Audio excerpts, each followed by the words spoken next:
ফিরলাম বিরতির পর। আপনারা দেখছেন গ্রাউন্ড রিপোর্ট উইথ ইলমাস সৈয়দ। আর এই মুহূর্তে আমাদের সঙ্গে একজন অত্যন্ত স্পেশাল গেস্ট রয়েছে। আমাদের সঙ্গে রয়েছেন lieutenant general Zameeruddin Shah, ex vice chief of army staff. General Shah, Jai Hind and welcome to NKTV Bangla. I'll request my people to get him on screen.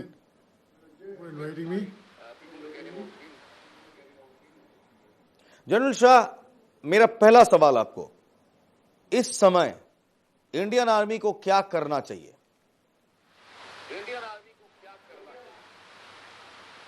देखिए,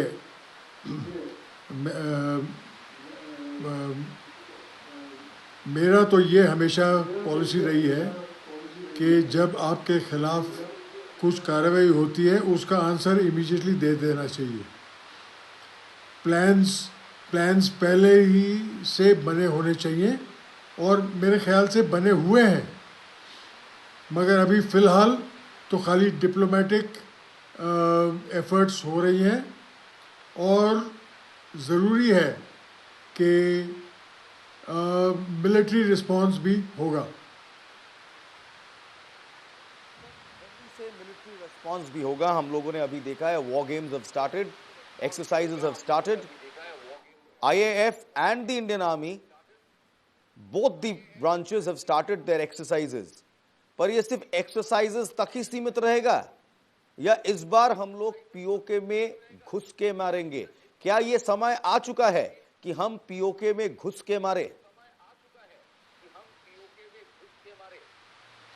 देखिए, पॉलिसी तो यही है हमारी इंडिया की कि पीओके हम ऑक्यूपाई करेंगे, ये हमारी टेरिटरी है। प्लान्स के बारे में मैं कुछ नहीं कह सकता हूँ, मगर ज़रूर प्लान्स हैं मिलिट्री रिस्पॉन्स के। हम लोगों ने बहुत साल से सुना है, fight the guerrilla like the guerrilla. In fact mountain and jungle warfare school में यही लिखा है, यही सिखाया जाता है, fight the guerrilla like the guerrilla. तो जो फिदायन है, जो मुजाहिद है, जो ये पीओके के टेरर कैंप से लॉन्च होता है, वो बार बार हिंदुस्तान में आते हैं और हिंदुस्तानियों को मार के जाते हैं। क्या समय आ गया है कोवर्ट ऑपरेशंस का? कोवर्ट ऑपरेशंस के साथ भी कन्वेंशनल ऑपरेशंस होने चाहिए। मैंने पहले भी इंटरव्यू में दिया है कि हमारी पॉलिसी जो है, जो उनके लीडर्स हैं, जो उनका लीडरशिप एरियाज़ हैं, हम ड्रोन्स इस्तेमाल कर सकते हैं जैसे इजराइल इस्तेमाल करती है। तो ड्रोन्स का इस्तेमाल बहुत कारगर रहता है और मेरे ख्याल से यही होना चाहिए। सर, अभी का जो परिस्थिति है, I am sure you are monitoring this very closely and you have been one of the top men in the army, one of the top bosses of the army. इस समय Which way is the army going? Which way is the army moving? क्योंकि हम लोग शांति प्रिय देश है, हम लोग कभी पहले अटैक नहीं करते हैं, पर बार बार पाकिस्तान हम पे अटैक किए जाते हैं, बार बार किए जाते हैं। अभी हमारा स्टांस क्या हो सकता है, specifically when both the countries are nuclear armed? देखिए, we have to take response below the nuclear threshold और उसमें काफ़ी स्पेस है बिलो द न्यूक्लियर थ्रेशोल्ड। तो मेरे ख्याल से कि आर्मी कार्रवाई कर सकती है, खासकर जो ट्रेनिंग कैंप्स हैं और जो टेररिस्ट की लीडरशिप है उनके खिलाफ। वैसे डिप्लोमेटिक तो पनिशमेंट तो दे दी है। Indus water treaty has been held in abeyance. Pakistanis have been told to move out. The diplomatic the defence attaches have been asked to go home. So all these measures are going to be effective. I think what will hurt most is the Indus Valley Treaty. Pakistan will run dry without the waters of the three rivers which they are getting. So now looking at history, right from 1947 to 1999 Kargil, whenever जब भी Pakistan directly हमारा साथ war या जंग छिड़ा है, तब वो परास्त हुआ है। आज अभी का जो सिचुएशन है, when you analyze it, what is your analysis, sir? See, our analysis, I think, is that we had become complacent. We were sure that normalcy had been restored to J&K, and terrorists just wait for a chance like that.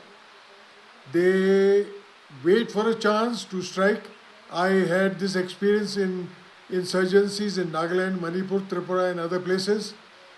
The insurgents know where there is complacency and when to strike. This is exactly what has happened. Sir, ये बार-बार security lapses के बात हो रहा है. Even yesterday in the all-party meet, though I don't want to talk politics with you, sir, in the all-party meet, the Home Minister himself has said that there has been a lapse in security. कह रहे हैं कि security forces को बताया ही नहीं गया कि पहलगांव के इस district में tourist आ रहे हैं. Without any security permissions, tourist को allow किया गया है. You have been in Kashmir, you have served in Kashmir, sir. आपको क्या लगता है कश्मीर में बार-बार ये कौन लोग हैं जो मदद दे रहे हैं, जो मदद कर रहे हैं, और local Kashmiri are they also following in the trap? देखिए, insurgency cannot survive without help of local support. I am certain that they have got sympathizers amongst the local population. So it's a fact. Insurgency requires two or three things. One is a neighboring country helping them, that is Pakistan. They have to have local support for the terrorists to survive, and in case of complacency, they will strike, and this is what has happened. Sir, we are talking about complacency. हम लोग बोल रहे हैं कि हाँ, भूल चूक तो हमसे भी हुआ है, पर अभी जो हालात है एटलीस्ट आवर नेबर्स का, वन साइड हम लोग बांग्लादेश को देख रहे हैं, जो बांग्लादेश अभी is out for India's blood. On the other side, we have Pakistan. This is the worst dream for any chief of army staff or chief of air staff, chief of naval staff. This is the worst dream for the forces. Two-front war. अगर इस बार ये two-front war छिड़ती है, what are our chances and how do we combat it, sir? See, a two-front war is to be avoided at all costs. In fact, it has become 2.5 fronts now. With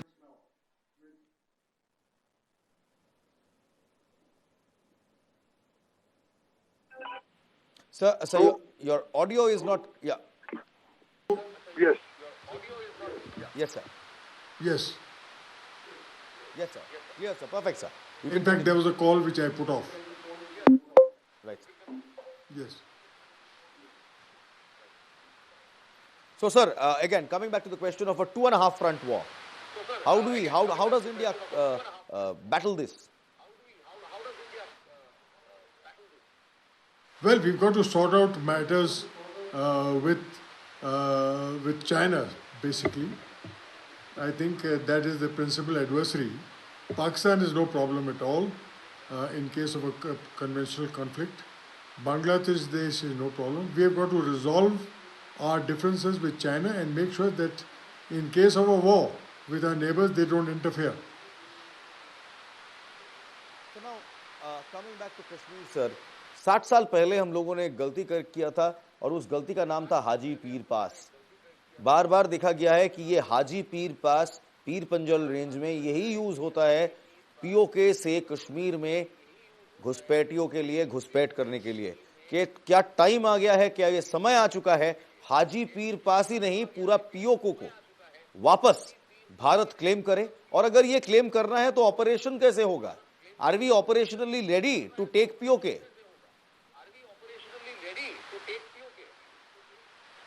देखिए, there has to be a realignment of the border. The Indian armed forces are quite capable of realigning the border to our benefit, and that should be done immediately. But sir, ये कैसे किया जाए? You are saying that it should be done immediately. Not only you, sir, a lot of generals, retired generals, they have the same opinion. It should be done immediately. Why do you think it has been put off for so many decades? That I cannot say. It's up to political leadership to take a decision. We follow the orders given by the highest authority of the land, and I cannot comment on that. I will not ask you to comment on anything politically, which is obviously out of your domain. But coming back, you're an army man, so you have served in the hills, you have served in Kashmir. Do the Kashmiri people, why do they support terrorism? Why do they get hand in glove with terrorists? Because I'm not saying all the Kashmiris, but we have found There are local terrorists. There's a security report that says there are 17 local terrorists right now operating in J&K, in various camps of J&K.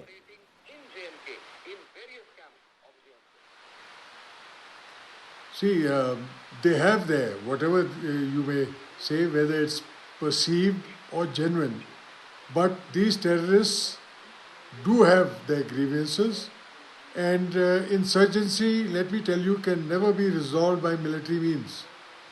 We have seen it, the Naga insurgency, despite 75 years of independence, still persists.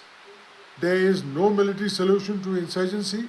It has to be a combination of both military action and winning hearts and minds of the people. I think that's what we should resort to. So this Pahalgaon attack के बाद एक दूसरी जंग इस समय हिंदुस्तान में चल रहा है, हिंदुस्तान के आवाम के अंदर चल रहा है.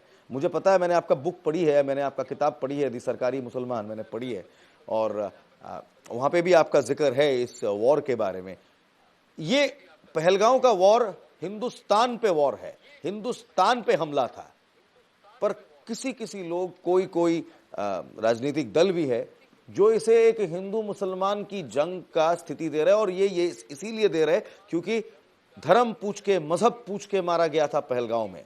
तो जब आतंकवादी ये अब हम लोग पहले बार देख रहे हैं, क्योंकि हम लोग 26/11 में भी नहीं देखे कि अजमल कसाब किसी का धर्म पूछ रहे, वो गोलियों के बौछार कर रहे थे वहां पे. पर इस बार जो पहलगांव में हुआ है, जहां धर्म पूछ के, मजहब पूछ के मारा जा रहा है, ये कौन सा टैक्टिक्स है आईएसआई का? इसके पीछे आईएसआई का कौन सा ब्रेन चाइल्ड है, कौन सा नया तरकीब है जो वो चला रहा है सर? देखिए, the objectives of the terrorists was threefold. One is to embarrass India. The US Vice President was visiting. Prime Minister Modi was on a very important mission in Saudi Arabia. And the most injurious is the communal passions which have been whipped up. I can tell you for a fact that there have been huge communal passions whipped up. The Muslims, despite all the fact that they have condemned it, are still not being believed that their grief is genuine. I think the terrorists have achieved the aim of dividing the country on communal lines. This, the majority community has to believe that Muslims of India are very much part of the country. They grieve for the loss of India's citizens, and they should not be blameworthy for what the terrorists have done in Kashmir. Sir, we've now seen the Pakistan Deputy Prime Minister Ishaq Dar saying कि the terrorists उनको freedom fighters बुला रहा है. We've heard Ishaq Dar say that these were freedom fighters. We've had the defense minister of Pakistan speaking to an international channel saying that for 30 years they are doing US and Britain's dirty work. Your comment, sir?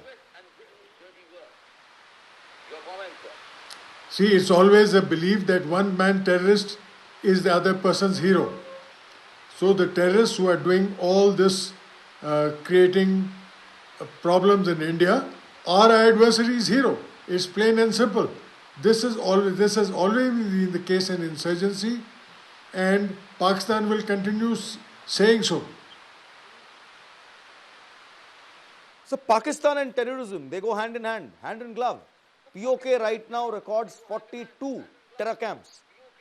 This is the Indian intelligence report that I'm quoting. 42 terror camps. Over 150 insurgents waiting to be pushed into India. Already 60 Pak insurgents are operating in Kashmir. What does Pakistan want to prove, and how does India combat this? See, Pakistan is sticking to its policy of inflicting 1,000 cuts on India. They know that they cannot achieve their aim by conventional warfare. So they are resorting to insurgency. It is the tactics of inflicting 1,000 cuts, plain and simple. So now I come to a very important question in this interview, in this conversation. Is it time for us to take a harder look at POK? POK seems to be the hub of anti-India activities, the launchpad of terror. Is it time for us to go beyond the conventional warfare system and attack POK in probably unconventional ways? When I say this, sir, I'll just say I quote General Shankar Roy Chaudhary, ex-chief of army staff, who said that in order to fight the Fidaiin, you need to have an army of Fidaiin, a no state brigade or a force who can combat them in their own style. What are your comments, sir? Yes, POK has always been a thorn in our side, and it is high time that we resolve the issue once and for all. But let me tell you that a conventional campaign in POK will not be a cakewalk. I'm sure that the Pakistanis are well prepared. It will be a tough battle, but it has to be done. But sir, now this has to be done. How do we do it? How does the army do it? Conventionally? Or do we really need these no state that General Shankar Rai Chaudhary was talking about, these no state forces who can go in, take these people out and come out? Yes, I mean, we've got special forces for this, but that will be only a short-term measure. It has this, they can inflict casualties, but they cannot eliminate all the terrorist camps. Only a conventional operation can eliminate and reoccupy the POK. So now, sir, what is the conventional measures that we need to reoccupy POK?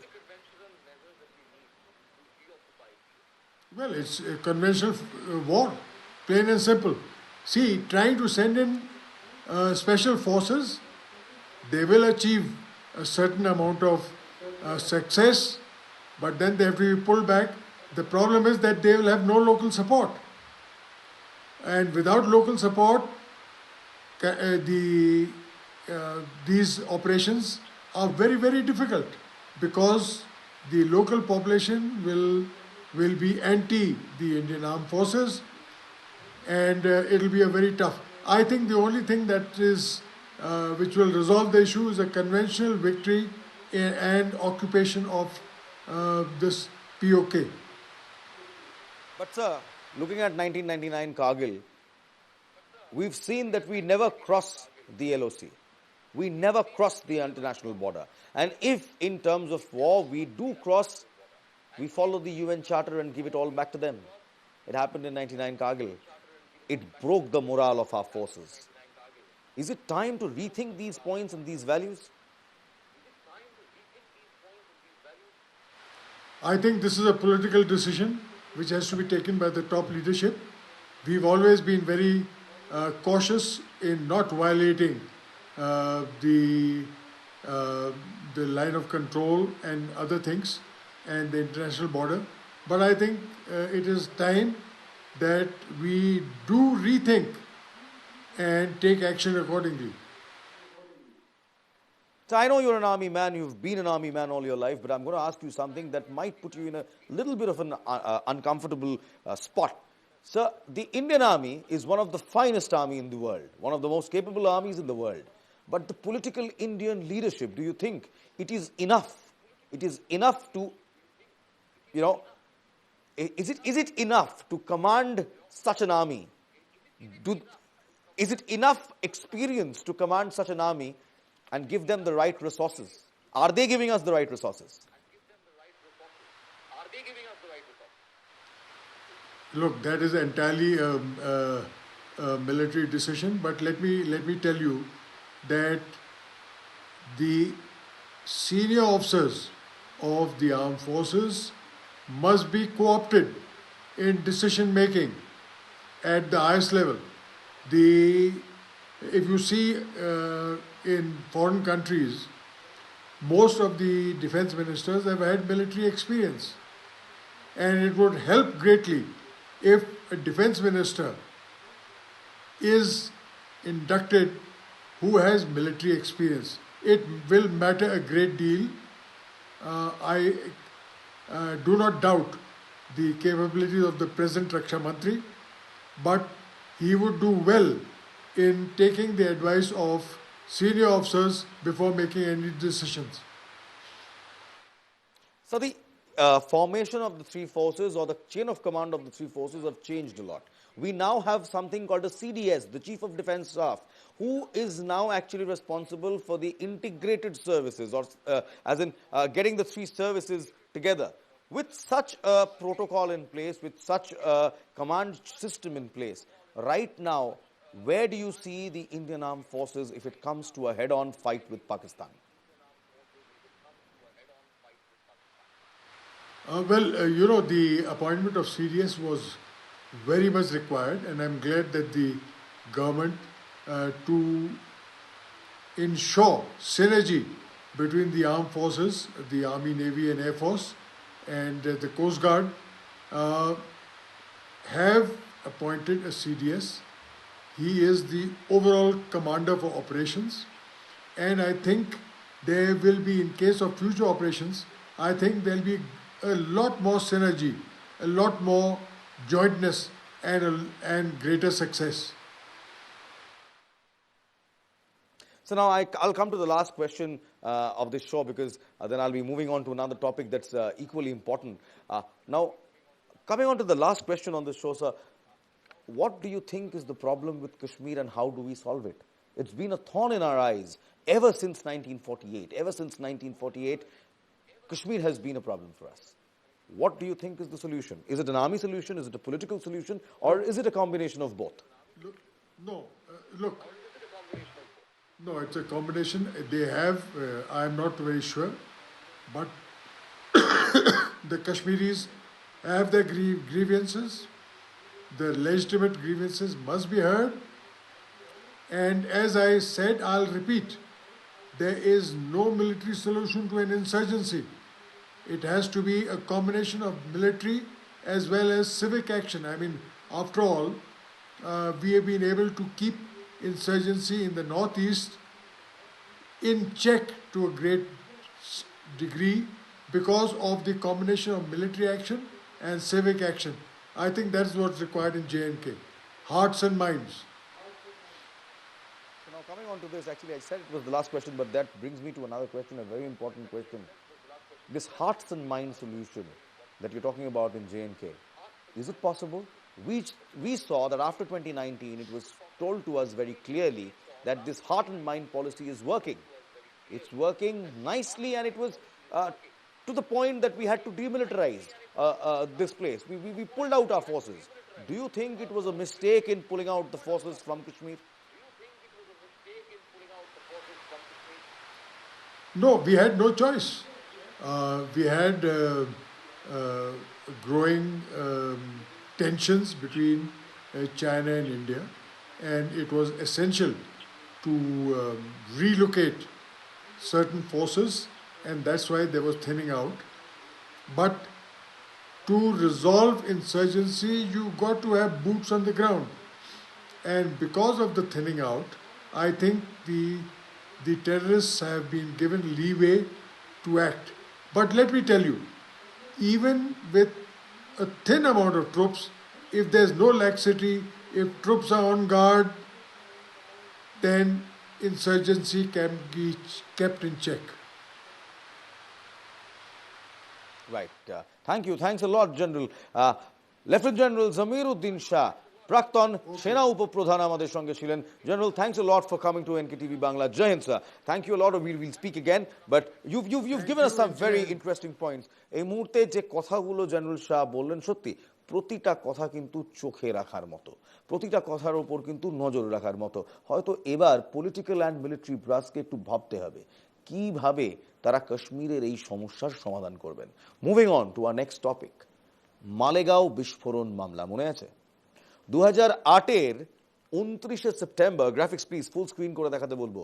2008-এর 29শে September মহারাষ্ট্রের নাসিকের মালেগাঁও শহরে একটি বিস্ফোরণ ঘটে। সেই বিস্ফোরণে 6 জন নিহত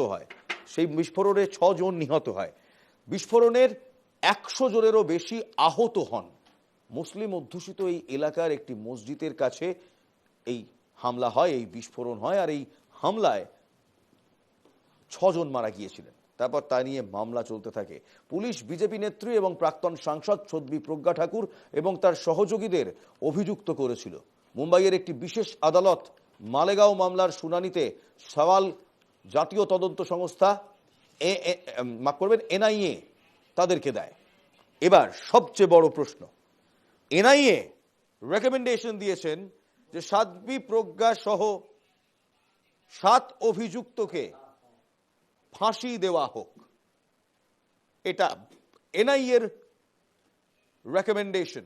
আমার সঙ্গে এই মুহূর্তে রয়েছেন লেফটেন্যান্ট কর্নেল RK শ্রীবাস্তব। আমি কর্নেল শ্রীবাস্তবকে জিজ্ঞেস করবো, স্যার আপনি মালেগাঁও ব্লাস্ট কেস খুব কাছ থেকে দেখেছেন। আমি এর থেকে বেশি কিছু আমাদের দর্শকদের বলবো না, শুধু এইটুকু বলবো আপনি খুব কাছ থেকে এই কেসটা দেখেছেন, আপনি এই কেসের অনেক কিছু জানেন।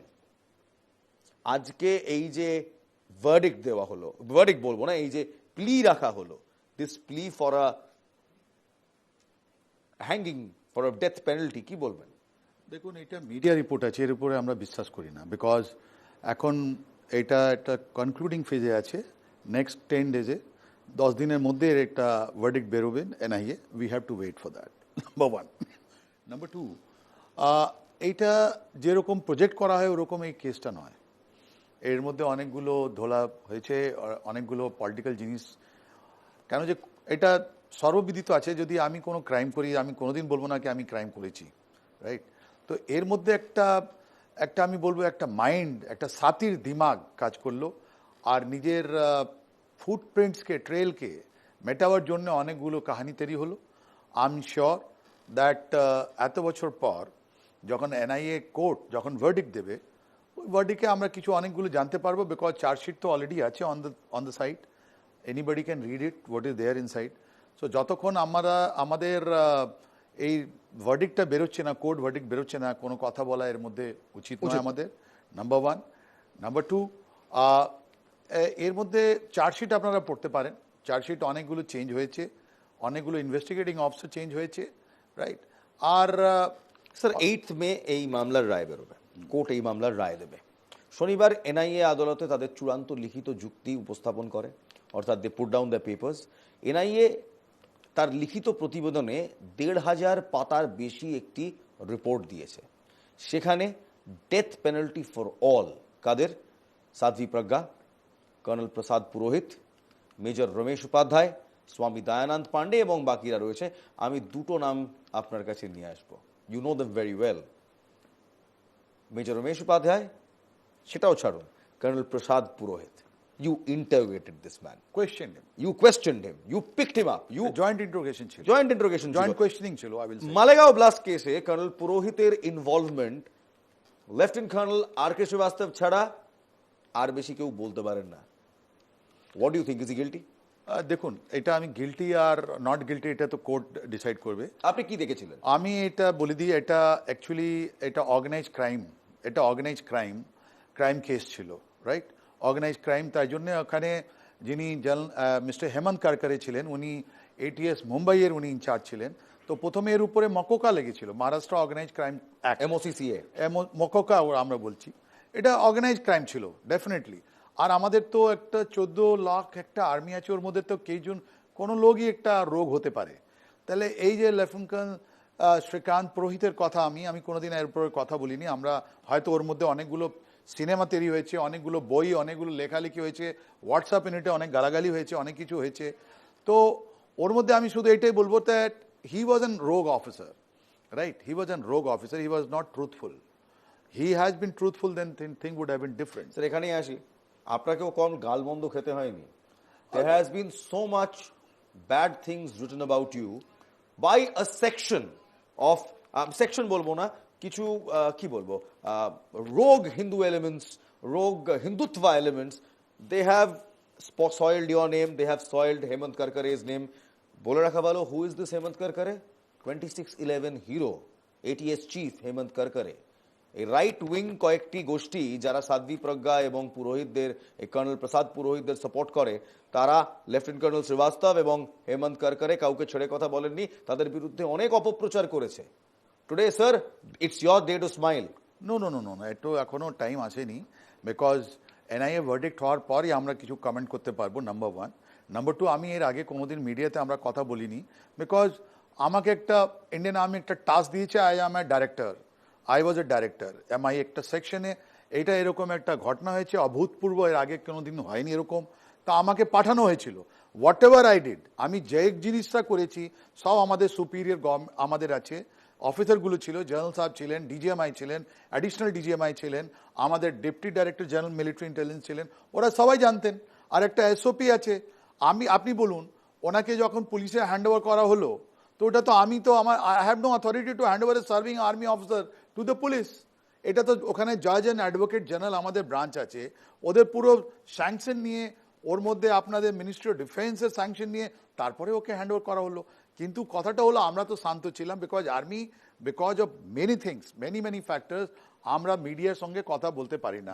আজকেও আমি কনস্ট্রেন আছি, যেহেতু আপনি বলেছেন, আপনি মিডিয়া একটা রিপোর্ট এনেছেন, ঠিক আছে আমরা বলছি। আমি তো আপনাকে বারবার বলছি এটা অর্গানাইজ ক্রাইম ছিল, it was not related to any religion. আমরা আজকে এখানেই শেষ করব। অর্গানাইজ ক্রাইম ছিল মালেগাঁও বলছেন, সেই কেসে লেফটেন্যান্ট মাফ করবেন লেফটেন্যান্ট কর্নেল পুরোহিতকে ইন্টারোগেট করা মিলিটারি ইন্টেলিজেন্সের অফিসার। 8ই মে রায় বেরোবে, 8ই মে এই কর্নেল শ্রীবাস্তব আমার সঙ্গে এই স্টুডিওতে থাকবে, এবং সেদিন দেখব শেষ হাসি কারা হাসে। যারা সত্যি সেদিন সত্য উদ্ঘাটন করেছিলেন লেফটেন্যান্ট কর্নেল শ্রীবাস্তবের মতো লোকরা, নাকি পরবর্তীকালে হেমন্ত কারকারে থেকে শুরু করে লেফটেন্যান্ট কর্নেল শ্রীবাস্তবের মতো লোকদের যারা কুৎসা করেছিলেন তারা। আজ এখানেই শেষ করছি। ভালো থাকবেন, ভালো রাখবেন। জয় হিন্দ।